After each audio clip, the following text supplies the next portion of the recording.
From Michigan's #1 news station, this is Channel 7's 6 o'clock Action News with Detroit's first news team.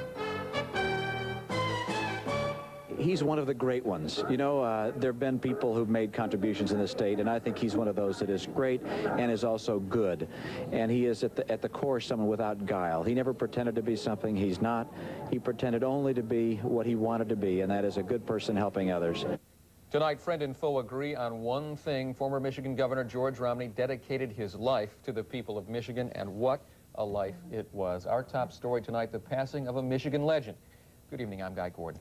And I'm Diana Lewis. Family and friends are stunned and saddened tonight by the sudden death of former Governor George Romney. His life was dedicated to serving people, from his early days as an executive with American Motors throughout his 3 terms as governor to his final days with his vigorous commitment to volunteerism. He leaves a lasting legacy, and we begin our Team 7 coverage with Channel 7's Mary Conway, who has been with the family all day, and she has more from Bloomfield Hills.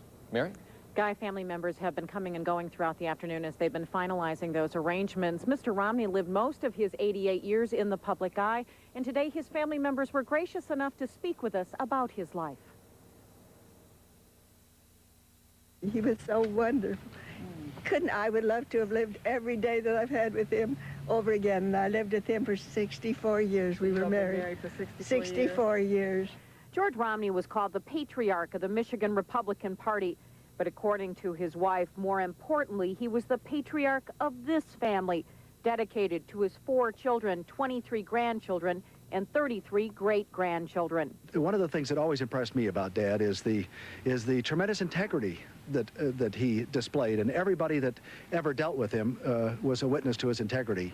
His wife Lenore went looking for him this morning when he hadn't left her his customary rose. He had collapsed on the treadmill. EMS workers were unable to revive him. He left her a rose or a flower every day, and he hadn't left her a note or a flower or fixed her breakfast this morning, and so she began to look for him and found him upstairs. She thought for a moment he'd fallen asleep. Romney had just turned 88, and his family says he had been in excellent health. Last night he gave a speech. He gave a wonderful speech on volunteerism, I believe. Yes. And he was with his... Detroit.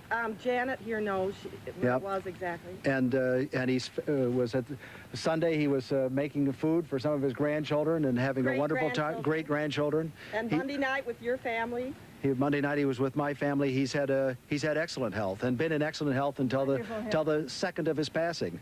Romney, the father of 4, served as governor from 1963 to 1969. He ran for president in 1968, but withdrew before the first primary. Today, while reflecting on their family's loss, Mrs. Romney said it was the country's loss that he was never president. Well, we never would have had a Watergate. We never would have had anything that wasn't honorable and wonderful. He had such vision, such great hopes for our country. He loves this country. I heard him say even 2 weeks ago in church, he said, the greatest things I'm grateful for, first, my gospel of Jesus Christ, and second, my country. I love my country. And then he talked about his family, but the first 2 were his church and his country.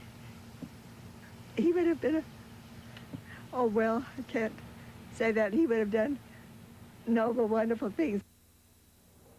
She said he would have done noble, wonderful things because he was a noble, wonderful man and one who was one of Michigan's political forces. And for that, the people of Michigan will have the ability to say goodbye to him. His body will lie in state at the state capitol. We'll have more on that in a moment. For more on his political career, we go now to my colleague, Teresa Tomeo.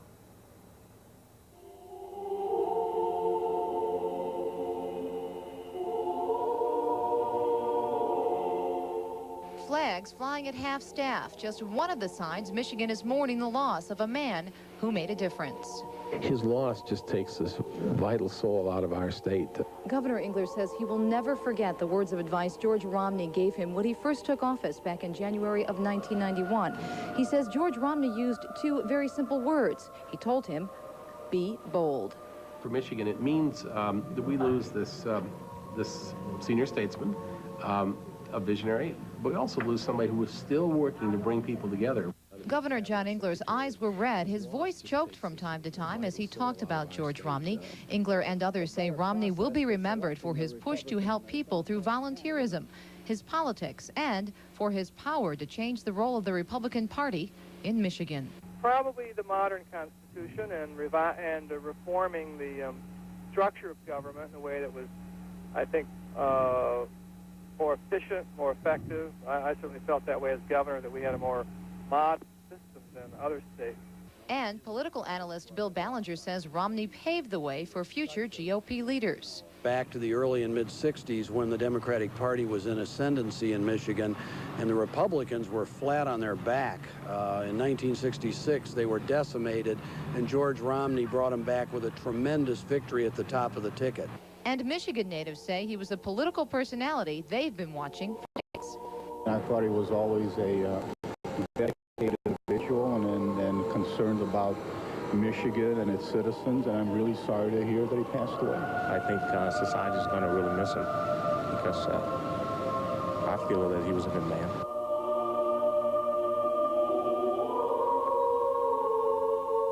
I'm Teresa Tomeo, Channel 7 Action News, reporting.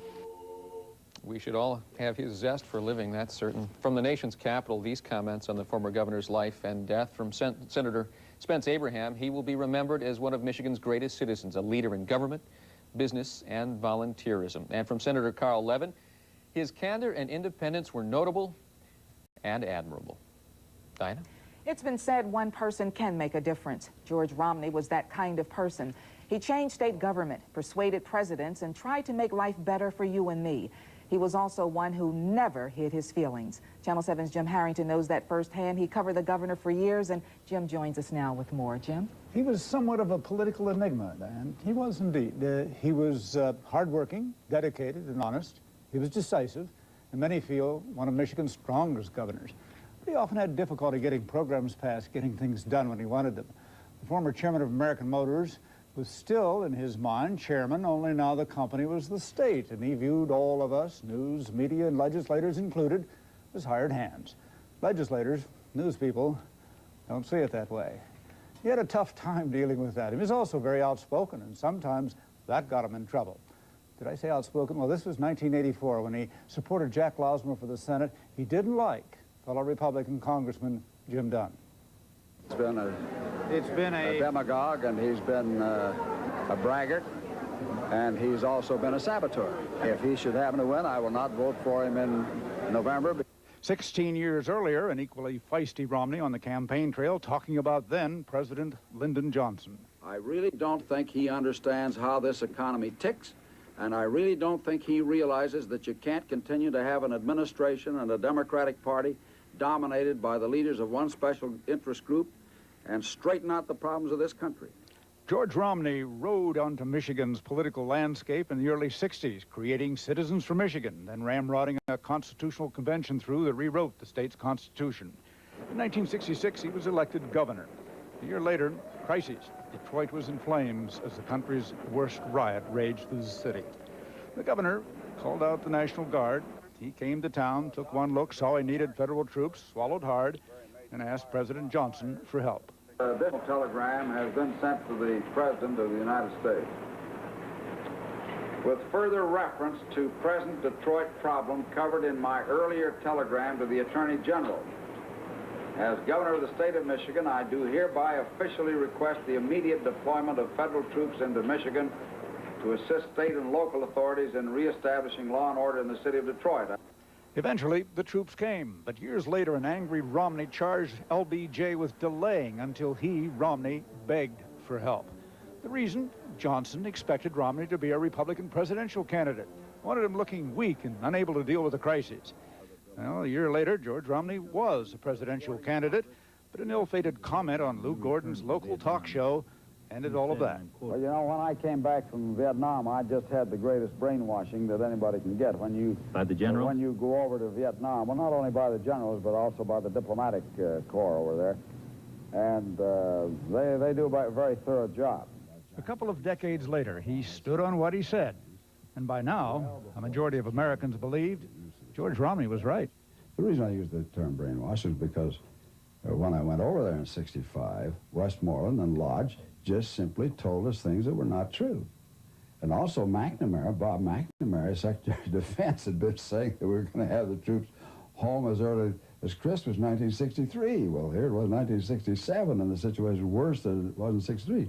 So the term I used was one that aptly described the misleading information we were getting from Johnson and McNamara and Westmoreland and Lodge and the whole shebang. He left the governor's office to serve as President Richard Nixon's Secretary of HUD, and that would end his political career. But not his public service. In recent years, with one-time adversary, retired UAW President Doug Frazier, he's been preaching, selling, crusading on behalf of volunteerism. Government can't do it all, he preaches. We have to join in. And George Romney surely did. You know, it was interesting. It was said that Mr. Romney didn't really like politics, but he became involved as a politician because he didn't like the way the politicians were doing things. And interesting enough, last night, Doug Frazier had dinner with Mr. Romney. Said he was in good spirits. He looked great. Walked him through the parking lot, said goodnight, and everything was fine. And at the time, he was addressing himself to the issue of volunteerism. Which has been his crusade. He's never retired. A crusader fits George Romney. He was all his life a crusader. His religion, of course, taught him that. That's George Romney. He was a crusader for what he believed in. We've seen other citizen statesmen, though, go into politics and be changed by it, co-opted by it. Yeah. Did you see that happen with George Romney? A little bit. I mean, he got wise to the ways of politics, and certainly Lyndon Johnson taught him a lesson or two. But I think I know what you're getting at. Did Compromise his ideals, compromise him? his No, values. it did not. George Romney was, last night, an honest, hard-working, dedicated man, as he had been many decades before. With the former adversary, Doug Frazier. Yes. Doug Frazier, the then president of the UAW, and they went round and round many times. Straightforward and an honest guy. He was that. Integrity is That's the his word. commentary. Yeah. Thank you, Jim. Thank you. Politics were certainly never dull during George Romney's reign. Even cynical reporters were drawn to his larger-than-life presence. Channel 7's Eric Smith and auto editor John Lowell were Cub reporters back in the 60s. We asked them to share some thoughts about the former governor. One of the things that he is going to get very high marks for is a really excellent record on civil rights. He did things like integrate the state police and a lot of things that were not particularly popular. This was before everybody got on board the civil rights movement. George Romney was out there marching with people and actively involved. He was in the neighborhoods, too. You know, he actually wanted to know. He wanted to understand what are the root causes of poverty. Why do we have minority people who can't get a job? And he was down there doing it. And he convinced a lot of people in the Republican Party who had never believed it before that they could go into big cities and get votes. He managed to get substantial numbers of votes in the black community in Detroit and in other places, ethnic communities, where the Democrats in the past had him locked up. Did you ever have any success asking him a really tough question? He had a way of just kind of bowling you over. He had more energy than any human being I've ever met in my life. And one of the things he used to do if he was trying to make a point was either grab you by the shoulder or if you were sitting down, grab you by the leg, and his grip was so strong, I dropped my pencil on more than one occasion trying to write what he was saying down.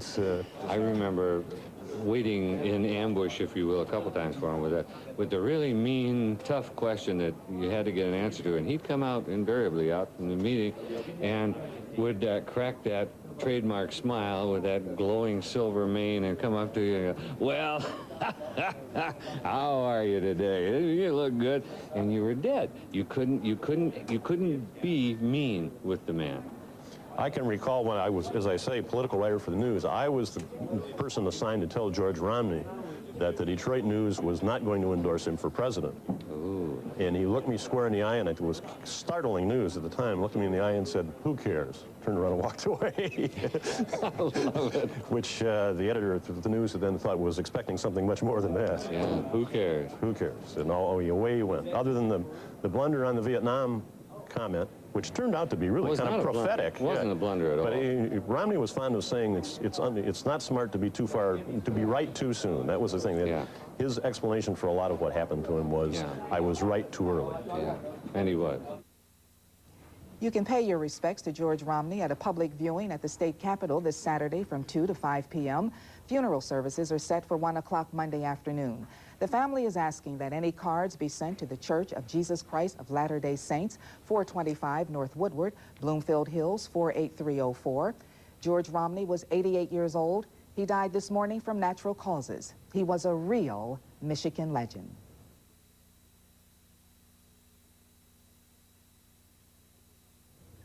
And there is much more news ahead on this Monday evening. Here's some of the stories coming up.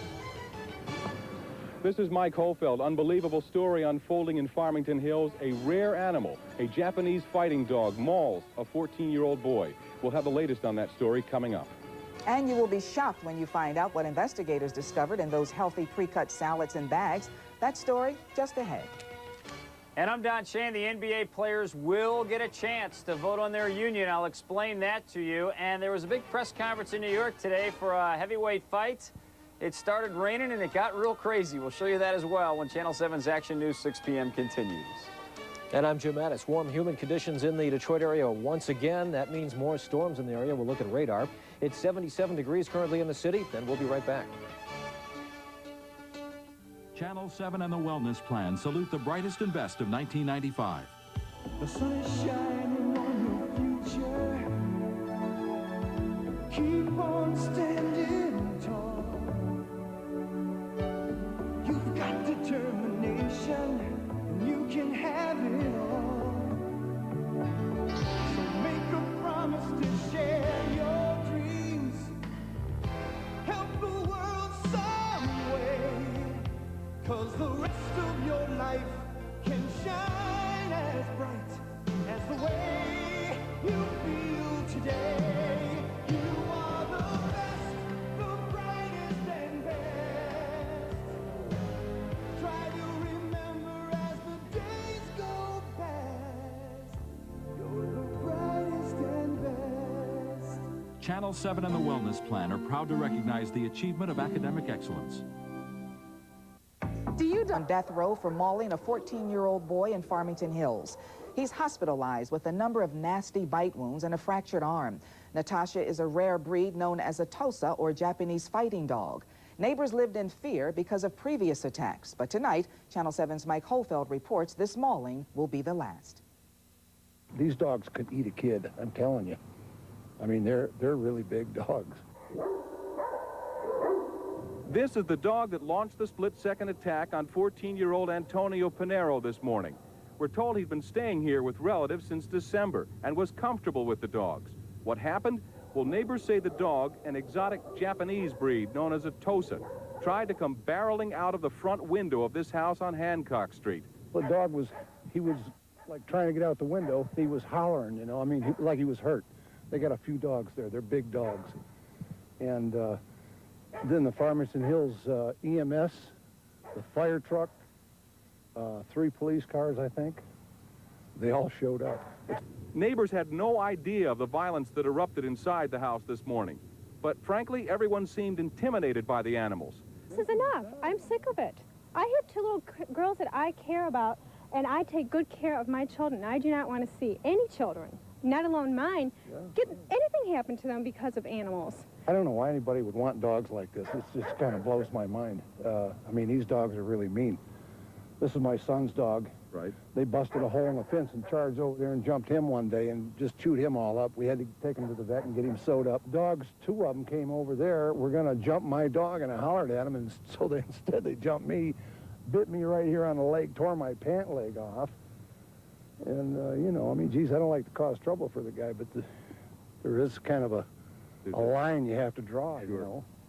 From what doctors are telling us, this attack must have been savage. The little boy was bitten in the back of the head. He sustained 5 or 6 bites to the right arm. The left arm was fractured. As for the dog, animal control experts are telling us they will destroy the animal. From Botsford Hospital, Mike Holfeld, Channel 7 Action News reporting.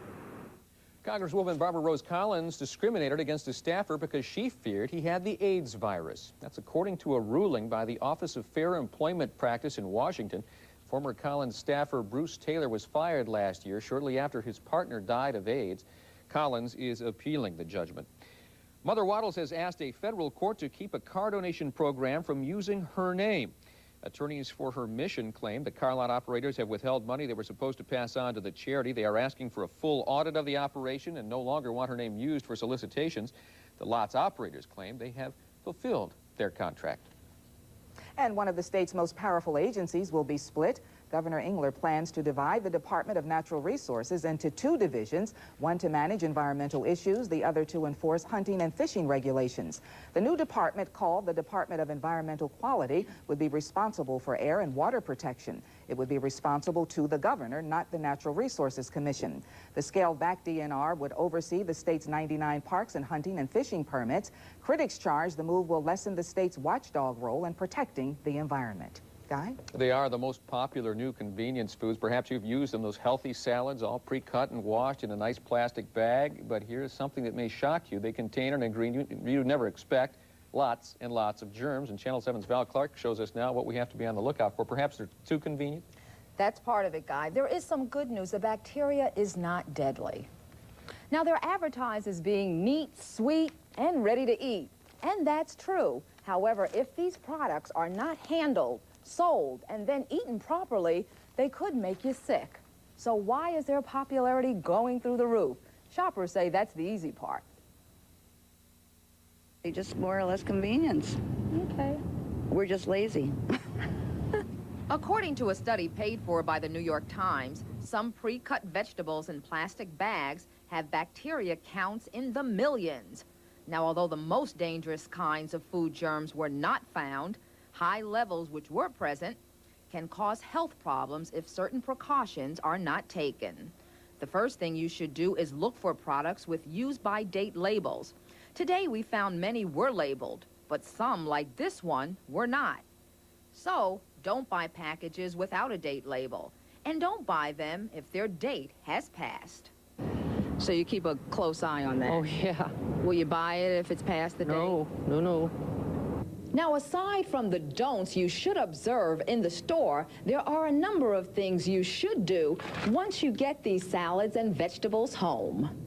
Do keep packages well chilled. Room temperature will cause bacteria to multiply. Do eat the salads and vegetables as soon as possible after buying. Here's another tip. Take it out of the package and rinse it, even though most of these products do say not necessary to, rinse. And the vegetables are not the only thing you need to rinse. Of course, your hands need to be clean when you're doing this, and the utensils that you're using need to be clean as well. Otherwise, you're only making the problem worse. And if you're going to be serving it onto a platter, make sure that it hasn't been used with raw meat or poultry, or cross-contamination problems that can occur. For some shoppers, convenience isn't everything. I stick to fresh. It's a lot of trouble, but it's worth it. Now, the experts tell us the key thing to remember is this. Generally, there are no preservatives in these products. Now, on one hand, that's an obvious benefit. But on the other, the lack of preservatives makes them extremely perishable. So Guy and Diana handle with care. And even if it's fresh, even if you get the big head of lettuce, you still got to wash it. You still got to wash it. How much Anything. time does that take? Yeah. Just a short time to save you. Yeah. Save yourself. A lot All of right. trouble. All right. Thanks a lot, Val. And just ahead, Channel 7's Bill Proctor has the latest on his 2-year investigation into what may be the case of the wrong man behind bars. Here's Bill with what's coming up. Diana will meet the man tonight who is high on the list, the arguments, if you will, for a brand new trial for the man dubbed as the Ninja Killer. He's his defense attorney, a man who apparently was struggling with substance abuse during the trial. He'll also meet a juror and hear some interesting observations. That's coming up.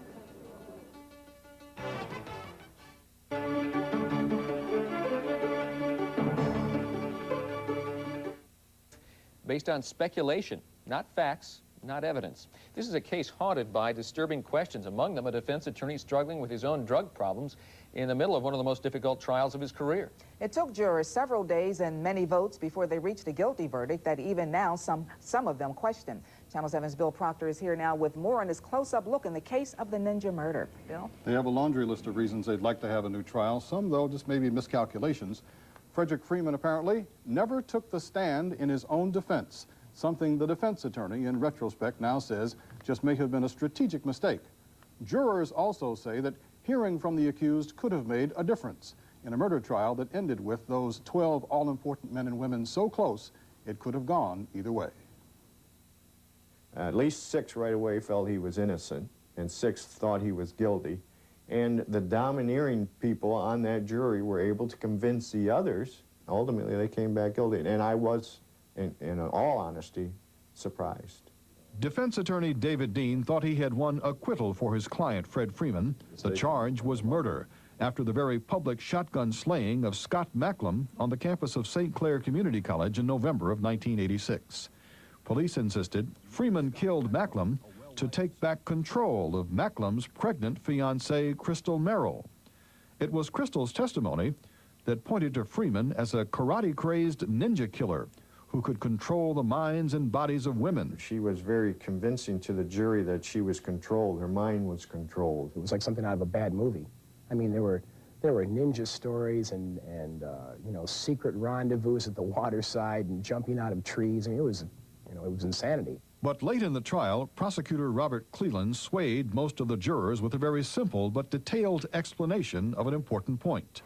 About a half-dozen people said that Freeman was with them in Escanaba, some 450 miles from the scene, just hours before and a few hours after the killing. Well, prosecutor Cleland told the jurors that Freeman could have caught a plane from Port Huron to Escanaba, and the jurors, like Mr. Pellegrin here, believed it, as if it wasn't speculation. There are pilots in a restaurant. There's a restaurant there. They're waiting for things like this. Somebody comes in, and they say, well, we'd like to fly. And boy, they jump on it, see? But they never showed you a pilot? No, sir. And they never showed you a plane? No, sir. And they never showed you how it really happened? No, sir. It was circumstantial. It was all circumstantial. We have no evidence. But prosecutors insist there was evidence, one important witness in particular. It was a young man studying to fulfill his dream to be a police officer, Rennie Gobian, who was the witness, who saw Fred Freeman, he said, drive away from the murder scene that day. Later, he was hypnotized to help him remember the license plate he saw in the car. Now, Oak Park police detective Rennie Gobian says that he doesn't want to talk about it because he still fears Fred Freeman. There's another concern for the appeal. During the trial, Attorney Dean appeared to be struggling with substance abuse. It's unfair because it had nothing to do with that trial. And I don't know if anyone would indicate that it did, because it did not. I'm not so sure this wasn't the reason for it. I mean, I had a breakdown after that. I mean, this trial really got to me. Dean now says he no longer believes in his client's innocence. I think he believed in me. I do think that. I think originally he did believe in me, but somewhere along the way I think he turned. He wants a new trial, but did Fred Freeman, in November of '86, kill Scott Macklem? Last chance, did you do it? No, sir. I didn't. And I will go to my grave saying that, and I will take whatever tests are necessary to prove it. And hopefully because of this, somebody will come forward that has information. And that's what I'm really hoping. So if, as he says, Frederick Freeman didn't kill Scott Macklem in November of 1986, who did? Well, some clues may be found in the police reports, as witnesses told police at the murder scene that they saw a young woman dressed in a red sweater walk away from the victim just as Scott Macklem fell to the ground after being shot.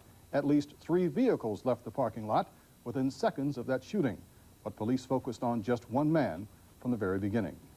Because police investigators never gave Fred Freeman the lie detector, the polygraph test that he requested way back then, we are now offering to give it to him now as soon as we can make arrangements with the department.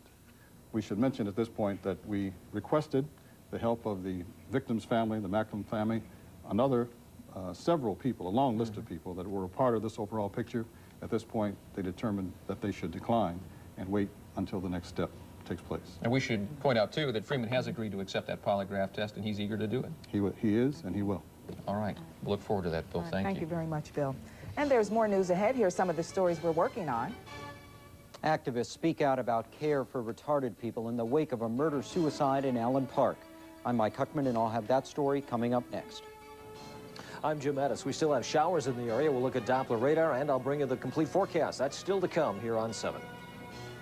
And tonight, it is a story of a little girl who is about to get her fondest wish. The inspiring story of some very good-hearted people. Still ahead on 7, 6 o'clock Action News. Stay with us. Mentally retarded children are saddened by the death of an Allen Park woman and her daughter. Action News first told you last night about the mother who apparently killed herself and her child. Channel 7's Mike Huckman joins us now with more on their tragic death and what could have been done to prevent it. Mike? And Diana, for parents who take care of their retarded children at home, what happened in Allen Park may not come as much of a shock or a surprise. That's because fear of putting retarded people into group homes has been deeply seated in years of well-documented abuse. And it is that fear that reportedly led to this tragedy. She told me that she never would leave this world without her daughter, because she just figured that if something would happen to her, that they would abuse her.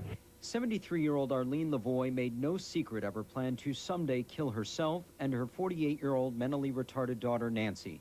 Activists and other parents of retarded children are upset, though, that no one apparently came forward to try to offer an alternative. Oh, it's tragic, because I've worked for 20 years in this system to help prevent things like that. Barbara Kellerman is the widowed mother of 2 mentally retarded women now in their early 40s. One of them was almost killed in a Plymouth institution 28 years ago. She was beaten over a period of 12 hours, and they found her the next day.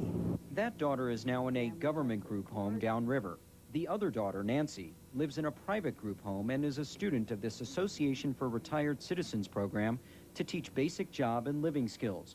While abuse may still go on at some facilities, Barbara says many parents don't realize it is no longer widespread. I'm on a monitoring program where we go to all these homes unannounced to make sure that these homes are not in an abusive state. Rooms at group homes are apparently so hard to come by that for the past 2 years, one man in his 70s has reportedly been paying more than $400 a month rent for a bed at a home like this one, even though his retarded son is still living with him. He wants to make sure that when he dies, his son has a place to go. There are not funds for more homes. There are not people who are willing to work in homes. There are not enough people who care enough, and even if they care enough, sometimes they can't survive on the wages that are paid. But in the case of Arlene and Nancy Lavoie, the issue of funding appears to have been overshadowed by their fear. Now, if you're a parent, especially an elderly parent of a retarded person, activists say that you should take steps now to ensure their good care after you're gone. And they encourage the rest of us to work for more funding and facilities to help prevent anything like this from ever happening again. Mike Huckman, Channel 7 Action News, reporting. Back to you. Thank you, Mike. Good job. Coming up, if it's Wednesday, it is time for a visit from our home gardener. Tonight, we're going to look at the wonderful world of herbs. Just ahead, the tips that will make your herbs grow and grow. And I'm Don Shane. The NBA players may be without a union. We'll explain that to you. And just which line is going to return punts this year? You might be surprised to hear one guy Wayne Fonts is thinking about. That and more when Channel 7's Action News 6 p.m. continues. Another one of those warm, humid days, and it's making for some showers and thunder showers right now. 76 Metro, 71 City, 69 in Mount Clemens. Over 1.5 inches of rain in some parts of Mount Clemens earlier this afternoon. 83 currently at Ann Arbor, 71 degrees at Toledo, 67 in Jackson, 75 degrees in Lansing. Here's a story for today. We are normally 84 and 62 for a high and low on July 26. 86 and 67 is what we hit today. 97 the record high and 50 the record low. Got some weed pollen back in the picture here. It's just a trace showing up today, and the mold, I'm told, is through the stratosphere. I mean, it is way up and has been, as you know. Satellite showing the sunshine from today being replaced with cloud cover. A lot of lift in these clouds, a lot of action, a lot of convection, and, of course, a lot of thunderstorms. A lot of rain as well, and that pattern does continue. Here's Doppler radar. Watch the storms explode over our region. All these yellows and reds you see are some heavy showers, and they're still settling in parts of Detroit and all the way up through Wayne, Oakland, Macomb counties.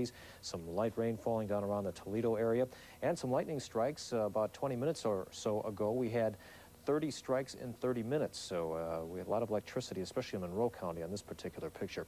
Now, here's a story for tomorrow. Front should be through. We're looking at some cloud cover early, but the sunshine will move in, looking better and better. On the waters tonight, southwest winds 5 to 10, waves 1 to 2, but of course heavier in thunderstorms. Here's our forecast now for the rest of tonight. We're calling for warm and humid conditions. Scattered showers and thunder showers still possible with a low 68. Then tomorrow, sun cloud mix, high of 86 degrees, and actually a nice day, southeast winds. Then looking ahead to Friday, sun cloud mix again, chance of thunderstorms back in the forecast, high 90. Then our extended forecast, 92 with sunshine on Saturday, and Sunday and Monday, again, 90s. So that's a story. It's summer in style. It looks like we're on a roll, but at least it'll be dry tomorrow. And it's summer. What do we expect? That's right. And there are some people that do like the rain. It's free water for the gardeners, and herb gardens are becoming a very popular type of garden these days, maybe because you can grow herbs just about anywhere, indoors, outdoors, in small pots or on a big patch of land. That's right. I've got some in the kitchen window. And Channel 7's Chris Bradley is live from our garden here at Broadcast House. He has tips for growing herbs in this live-action camera report. Chris? Guy, Diana, good evening to you. It is raining out here at Broadcast House, but as you said, we gardeners, we like rain every now and then. I'm with Dr. Cynthia Fellman from Frank's. This is kind of heavy, but let's show. This is a strawberry jar full of herbs that you could put really anywhere. What do we have in here? That's right. What we have here is a little bit of rosemary, some chives. This would be the chive, but right, great in baked potatoes. Absolutely. And then we have a little bit of tricolor sage. That's the purple stuff there in front. A little bit of marjoram, some oregano, and I put a little bit of lavender in there just for some... Okay, let me set this down for a second. Now, over in the garden, we've got all kinds of herbs. If we could pan over here, John, we'll show the folks how the garden's coming along. What are a couple good tips for folks at home as far as herbs go? Well, one thing that's real important is that for the leafy herbs like basil and maybe the mints and marjoram, you want to keep the flower buds picked off. And if you're going to cook with them, which I would... Oh, of course. Absolutely. You want to use about 2 to 3 times more fresh herbs than you do dried herbs. Okay, good. So they look great. They're coming along real well. We might actually show people in a couple episodes to come us actually picking them right. and using them. Right. They make great gifts. You can put them in vinegar and olive oils, things like that. They make wonderful seasoned herbs. Real quick, let's update folks on the rest of the garden. The lettuce behind us looks great. The pumpkins are back here, and we have how many pumpkins? We have 3 pumpkins forming. I'm trying to get I hope we have more than that. I'm trying to get another 2 or 3 going, but our tomatoes are just about ready to turn red. We have lots and lots of tomatoes, but they're not very ripe yet. No. Full sunshine. Yes, full sunshine, plenty of water this time of year. Keep them fed, too. Yeah. That's real important. Got to go. Thank you very much. Want to put a plug in. I was up at Michigan State University. Great horticultural center there. Go up and enjoy it. From the home garden, I'm Chris Bradley. We send it back in where it's dry inside. It certainly is. Thanks, Chris. And this reminder that Chris will be selecting July's Gardener of the Month next week. So if you're interested in winning a $100 gift certificate and showing off your garden, we need to hear from you. Simply send your entry to Gardener of the Month, care of Chris Bradley, Channel 7, P.O. Box 7, Detroit, Michigan, 48231, 0007. Coming up, the heartwarming story of people who answer a child's prayer. A dear little girl gets a dream come true as the result. The story coming up right after the break. A girl who is suffering from a life-threatening disease is going to Disney World thanks to the Rainbow Connection. 7-year-old Chantel Horn always wanted to meet Mickey and Goofy, and as Channel 7's Kurt Rivera reports, her dream is about to become a reality. For 7-year-old Chantel Horn, today is a big day. Today, it's official. She's going to Disney World. Are you excited about going to Disney World? Yes. Soft-spoken, Chantel has endured a life filled with hospital visits, medication, shots, and pain. She has sickle cell anemia, a life-threatening disease. Her wish, to go to Disney World. And thanks to the Rochester-based Rainbow Connection and a donation from Farmer Jack Markets, her wish was granted. Well, it means everything to her because, you know, she gets a chance to do something that's like a dream come true to her. Yeah, she's excited about it. She's been talking about it to all her friends in the neighborhood, and, you know, she just can't wait to go. At a Farmer Jack market in Detroit, Chantel, her 3 brothers and sister, and her parents were presented with their airline tickets for the 6-day trip. Part of Chantel's wish was to have her family go too. We received a call from Children's Hospital Sickle Cell Clinic and said that they had a little girl that they just thought deserved a wish. So we went out and did the interview, and she said, I'd like to take my family to Disney World. So they're all going. Oh, we're proud. We're proud to see a family be able to take advantage, have the wish granted, and go on a trip. And what is Chantel looking forward to the most? Goofy and Mickey Mouse. Very soon, Chantel and her family will be off to Disney World. The trip will also serve as a honeymoon the Wilsons never had. On Detroit's near northwest side, I'm Kurt Rivera, Channel 7 Action News reporting. And coming up on 7, 6 o'clock Action News, he's been there many times in the movies, but actor Tom Hanks makes the real trip to the White House. Find out why. And Jim Madaus will have the latest on tomorrow's Wake Up Weather, and Don Shane coming in next with sports. Agree with Jordan and his buddies. If they do, the question becomes who represents the players in the negotiations with the owners to try to settle this lockout before the season is supposed to start, and that'll probably be a bunch of lawyers and some players who just appoint themselves to some committee So we'll have to wait now to see what happens at the end of August. At Lions camp this morning, all they worked on was special teams play.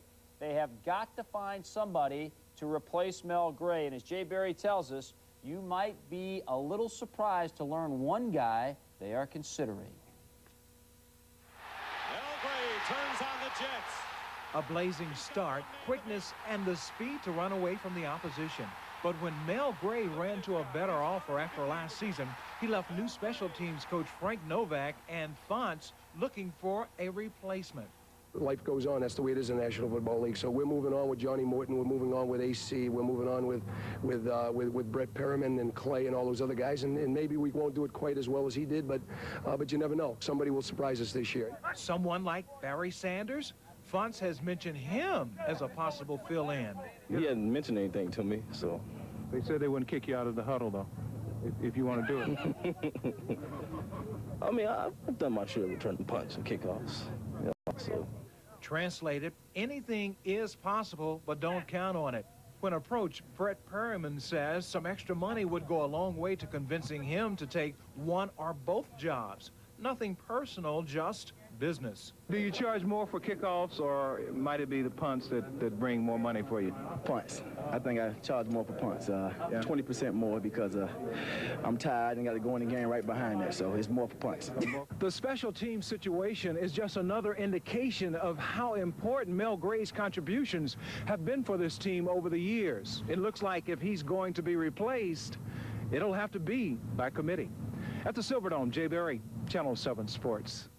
All right, Riddick Bowe and Evander Holyfield will fight again on November 4th, third time, and it'll be Caesars Palace in Las Vegas. Today they held a press conference to hype their fight outside in New York. Everything going okay until it started to rain.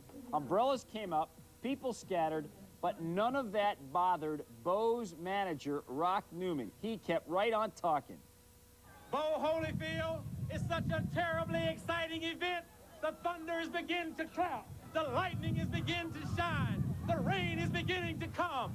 This is upsetting the whole world. This fight is upsetting the whole universe. Bowe versus Holyfield. Holyfield versus Bowe. It is starting the thunders to roar. It's starting the lightning. It is starting the rain. Watch out, Bowe Holyfield. It's big. It's exciting. It's tremendous. It's the greatest boxing event in the history of boxing. Do you believe that? It was also real windy there, too, wasn't it? Do you believe these people? It's only in boxing that stuff like this happen. They got their own agenda in boxing. That's right. Thank you, Donnie. Actor Tom Hanks is no doubt flying high after taking a trip to the White House to pay tribute to an American hero. Hanks was on hand when President Clinton awarded the 9th Congressional Space Medal of Honor to Navy Captain James Lovell, commander of the Apollo 13 moonshot. Hanks plays Lovell in the hit movie named after the famous mission. Several members of Congress also attended the special ceremony. The heavens are dropping a lot of wet stuff on us right now, but it's all going to clear out, Jim? Yes, it is. Later on, Guy, and tomorrow should actually turn out to be a pretty nice day here in the metro area, but there are still some scattered storms in the region. Here's your wake-up weather. Tomorrow morning, we're looking for some sunshine. Take the sunglasses to work. Morning temp 68, sunrise 621, and it'll set at 8:59 tomorrow evening. That's the very latest, and I'll see you once again at 11. Diana, back to you in the studio. All right, thank you very much, Jim. And tomorrow on Action News, it's deadline day for Detroit News columnist John Pepper. He's threatening to cross the picket line tomorrow, even if the strike isn't settled. We'll have the latest tomorrow on Action News. And coming up on 7 tonight at 7:30, it's Entertainment Tonight. That's followed by Me and the Boys, Ellen, Grace Under Fire, and Roseanne. At 10, Primetime Live investigates vacation nightmares. It's a story everyone who is planning a summer vacation must see. Then tonight at 11 on The Update, a local dog kennel trusted to care for family pets is now accused of neglecting and abusing them. Target 7 investigator Shelley Smith digs deep to get answers to how it happened and why the kennel is still in business. Plus, it's a dieter's dream. Imagine getting a simple shot in the arm to lose weight. Full details at 11 on 7.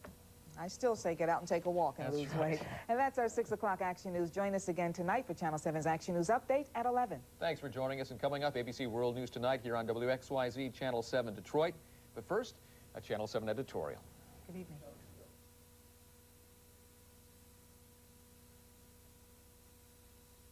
Editorial. Here is Channel 7's editorial director, Chuck Stokes. Over the next few days, don't be surprised to hear people say nice things about former Michigan Governor George Romney. They won't be talking that way because it's the appropriate thing to do when a prominent citizen passes away, but because he deserves it. He earned it. Romney was a gifted man who gave Michigan much of his time, intelligence, energy, and yes, even his wisdom. His career accomplishments have already been shared with you in this particular newscast, so there really isn't any need to reiterate the specifics. But it's certainly worth noting that he was first and foremost a statesman, a tall man with a silver flock of hair that guided this state through some of its more difficult years. In a very real sense, he saved the Michigan Republican Party and inspired many of today's GOP leaders to volunteer for a life of public service. Romney was one of the first to prove that you don't have to be a career politician to know how to get the job done in Lansing. He will be remembered by so many as an honorable man, an honest man. He called it like he saw it. Sometimes that meant being as critical of his fellow Republicans as he could be of Democrats. But most of all, 88-year-old George Romney will be respected for being a man that loved the people of Michigan, his family, and his church. Democrats, Republicans, and independents, we will all miss him. I'm Chuck Stokes. Tell us your opinion. Write a letter to the Channel 7 editorial department at this address, or send us a message on your computer through America Online or Internet. Something new from Velveeta Cheese Spread.